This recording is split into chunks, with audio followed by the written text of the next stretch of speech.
Pour commencer, où plusieurs détonations ont été signalées ce mardi dans une station du métro à Brooklyn.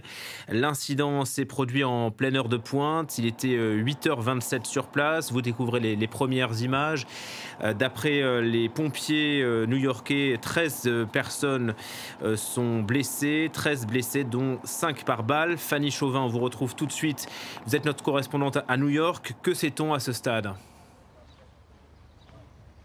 Pour l'instant, les informations arrivent au compte-gouttes. Effectivement, le premier bilan fait état de 13 blessés. On voit des premières images arriver avec des personnes, des New-Yorkais au sol dans cette station de métro et en sang. Pour le moment, le quartier est bouclé. Pour les premières informations qu'on a sur cette attaque, certains passagers décrivent un homme qui serait habillé d'orange avec un masque. Les passagers pensaient que c'était un employé de la MTA, qui est l'opérateur du métro ici à New York. L'homme aurait lancé un engin explosif dans la station de métro avant d'ouvrir le feu. Ce sont les premiers témoignages qui nous arrivent. L'homme, selon plusieurs médias, serait toujours en fuite. Et cette attaque, vous l'avez dit, est arrivée en pleine heure de pointe dans un métro bondé dans le sud-est de Brooklyn.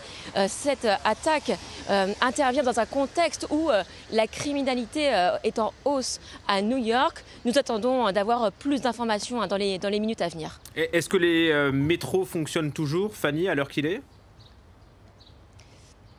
Pour le moment, le métro accuse bien sûr des retards. Les métros certaines lignes du métro de Brooklyn sont stoppées. Vous imaginez que en pleine heure de pointe ici à New York, les gens ont été du métro, les passagers ont été évacués. Puis désormais aujourd'hui, ils prennent la voiture, le bus, mais le réseau de Brooklyn a été stoppé, voire ralenti. Merci pour ces premiers éléments, Fanny Chauvin. Donc New York touché en plein cœur, 13 blessés, des victimes touchées par des tirs d'armes à feu dans le métro à Brooklyn.